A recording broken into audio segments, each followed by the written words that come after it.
दुनिया में एक ऐसा रहस्यमयी मैन मेड आइलैंड है जिसने आर्कियोलॉजिस्ट की नींद उड़ा रखी है। इस पर कई एडवांस रिसर्च हुई जिसमें दुनिया के टॉप लेवल के आर्किटेक्ट्स और वैज्ञानिकों ने कई हफ्तों तक जांच की, लेकिन इस आइलैंड को कैसे बनाया गया ये आज भी एक बहुत बड़ा रहस्य है। कुछ एक्सपर्ट्स का मानना है कि ये मनुष्य द्वारा बनाया ही नहीं गया बल्कि इसे एलियंस ने बनाया है। आखिर क्यों? क्या कारण है कि ये इंसानों द्वारा बनाई गई साइट नहीं लगती और क्या है इसके पीछे का रहस्य? हम बात कर रहे हैं दुनिया के प्राचीन नैन मेडोल नाम के एक आइलैंड की। दोस्तों, ये बात है जनवरी 1836 की, जब प्रशांत महासागर में ब्रिटिश कटर लैम्पटन नाम का एक शिप माइक्रोनेशियन आइलैंड के किनारे पहुंचता है। यह जगह ऑस्ट्रेलिया के उत्तर पूर्व में लगभग 4000 किलोमीटर दूर है, जहां पहली बार कोई यूरोपियन एक्सपेडिशन हुई थी। इस जहाज में डॉक्टर कैम्पबेल नाम के एक सर्जन मौजूद थे, जिन्होंने वहां एक ऐसी चीज देखी जिसके बारे में वो कभी कल्पना भी नहीं कर सकते थे।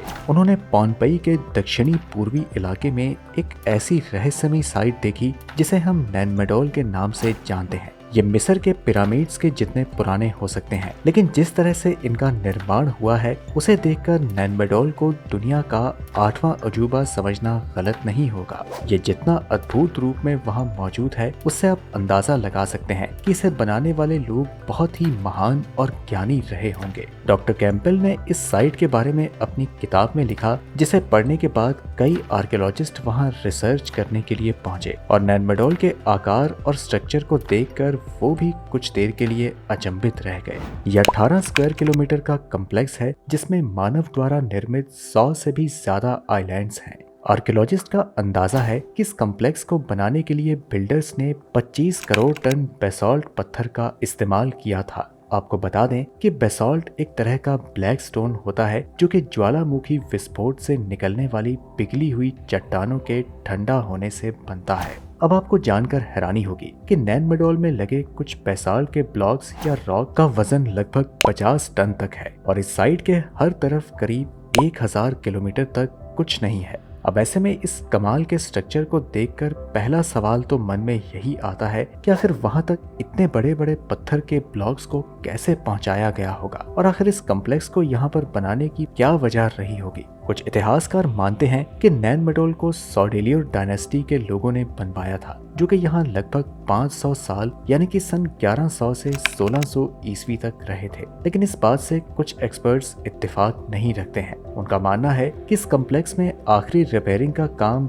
1100 ईस्वी में किया गया, जिसका मतलब है कि इस आइलैंड का निर्माण 1100 ईस्वी से भी पहले का है। और ऐसे में इस स्ट्रक्चर को किस समय बनाया गया इसका अंदाजा लगा पाना फिलहाल एक बहुत ही मुश्किल काम है। दोस्तों, अगर हम बात करें कि इसे बनाया कैसे गया था तो ये आज भी एक बहुत बड़ा रहस्य है, क्योंकि यहाँ पर रहने वाले लोगों ने ना तो कोई लिटरेचर, ना तो कोई आर्ट वर्क और ना ही कोई ऐसा सबूत छोड़ा है जिससे कि पता लगाया जा सके कि आखिर उन्होंने इस अजूबे को कैसे बनाया होगा। क्या उनके पास कोई एडवांस टेक्नोलॉजी थी या वो मैथमेटिक्स के बहुत बड़े ज्ञानी थे? और आखिर कौन थे वो लोग? इस सवाल ने हर आर्कियोलॉजिस्ट को परेशान करके रखा है, जिसका जवाब पाने के लिए हर थोड़े थोड़े समय पर यहाँ एक्सपर्ट्स की टीम पहुँचती है, जिसके बाद यहाँ पर एडवांस टेक्नोलॉजी और नॉलेज का इस्तेमाल करके कई तरह की रिसर्च की जाती है। लेकिन अफसोस की बात है कि वो इन रहस्यों से पर्दा उठाने में नाकाम ही रहे हैं।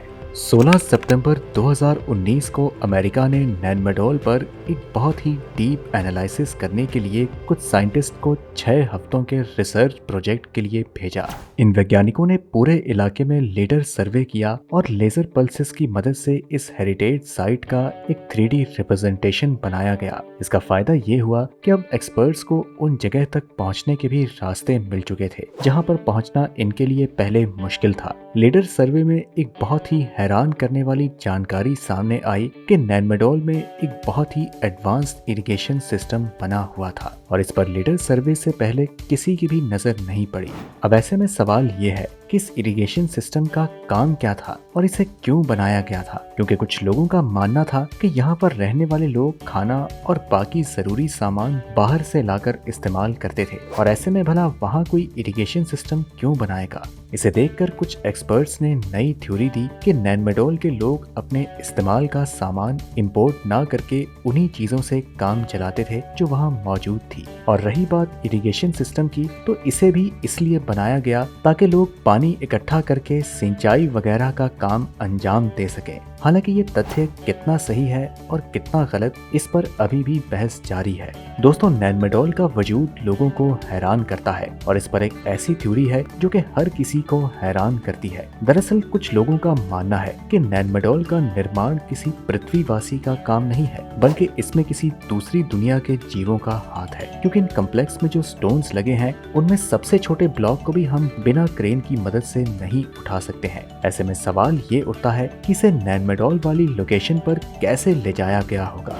शायद उसके लिए उन्होंने मचान को बनाया था जिसके ऊपर वो स्टोन को रखकर पानी को पार करते होंगे। इसे साबित करने के लिए एक एक्सपेरिमेंट किया गया और लकड़ी का मचान बनाकर उस पर सबसे छोटे ब्लॉक्स को लोड किया गया। अब अगर बारी थी तो पानी को पार करके दूसरी तरफ पहुंचाने की, लेकिन ये मचान तो अभी आधे रास्ते भी नहीं पहुंचा कि वह डूब गया। अब अगर छोटे ब्लॉक के साथ ये हादसा हुआ तो ऐसे में बड़े ब्लॉक को पार कराने का कोई सोच भी नहीं सकता। इसके अलावा हम कुछ समय के लिए मान ही लेते हैं कि नैनमेडोल के बिल्डर्स ने मचान के इस्तेमाल से ही पत्थर को कंस्ट्रक्शन साइट पर पहुंचाया था, लेकिन मचान के लिए भी उन्हें बहुत मजबूत पेड़ की जरूरत पड़ी होगी जो कि आसपास कहीं भी मौजूद नहीं है। नैनमेडोल को लेकर कई कहानियां मशहूर हैं, जिनमें कहा जाता है कि इन पत्थरों को नॉर्थ से लाया गया था। और हैरानी की बात यह है कि एक स्टडी ने भी इस बात की पुष्टि की है कि नैनमेडोल के 40% पत्थर नॉर्थ पोल से लाए गए हैं। लेकिन जिस दिशा से पत्थर के लाए जाने का अनुमान लगाया जा रहा है उसकी मेन लोकेशन से कितनी दूरी है?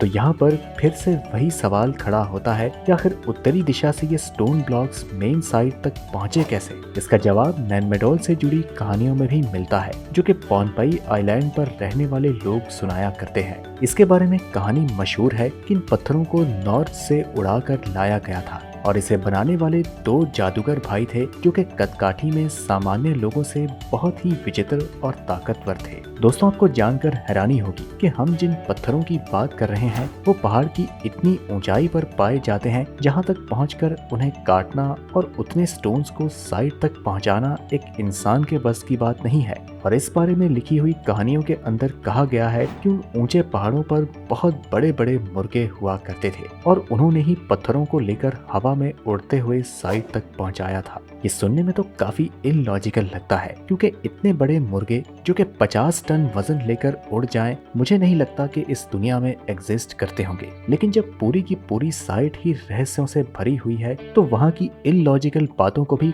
काफी लोग परम सत्य मानते हैं। खैर, अगर हम इन कहानियों से हटकर देखें तो नैनमेडोल में एक कब्र मौजूद है जिसके बारे में कहा जाता है कि ये उसी की कब्र है जिसने इस पूरी हेरिटेज साइट को बनाया था। लेकिन क्या वाकई में उसमें उनकी हड्डियां मौजूद हैं? इसे देखने के लिए 1907 में उस जगह पर खुदाई की गई, लेकिन वहां पर अब क्या मिला ये आज भी एक बहुत बड़ा रहस्य है। क्योंकि दोस्तों, जिस इंसान ने इस कब्र की खुदाई की उसकी अगले ही दिन मौत हो गई और साथ ही इस कब्र से जो चीजें निकली उन्हें एक शिप में लोड करके ले जाया जा रहा था जो कि बदकिस्मती से समुंदर में डूब गया। लेकिन ऐसा आखिर हुआ क्यों? क्या ये जगह श्रापित है? इस पर पोनपई के लोगों का कहना है कि वहाँ भूतों का बसेरा है और रात में अक्सर नैनमेडोल के आसपास चमकती हुई रोशनी देखी जाती है। साथ ही साथ ये भी कहा जाता है कि नैनमेडोल के नीचे एक और शहर है जो कि इन्हीं पत्थरों से बनाया गया है, जैसा कि नैनमेडोल में देखने को मिलता है। इस बात में कितनी सच्चाई है इसे जानने के लिए रिसर्चर्स की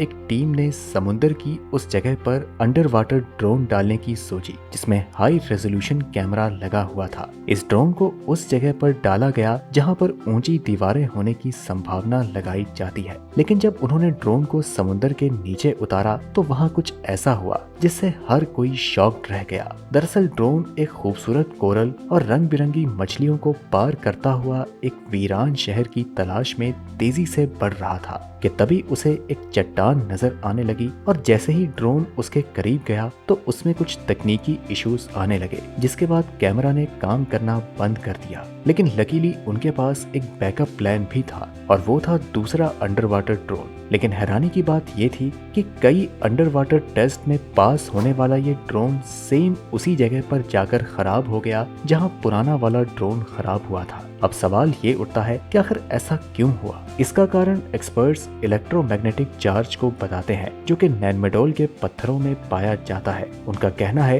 कि अगर पत्थरों को उड़ाकर लाया गया था तो जरूर उनके अंदर इस चार्ज को भी डाला गया होगा और ग्रेविटी के साथ छेड़खानी की गई होगी। लेकिन ऐसा करना इंसान के लिए एक बहुत ही मुश्किल काम है। तो क्या वाकई में ये काम किसी एलियंस ने किया था? ये आज भी एक रहस्य है। बाकी हमारी आज की इस वीडियो में इतना ही। अगर आप भी नैनमेडोल के बारे में कुछ और जानकारी साझा करना चाहते हैं तो हमें कमेंट में जरूर बताएं। हम फिर आपसे मुलाकात करते हैं अगली वीडियो में।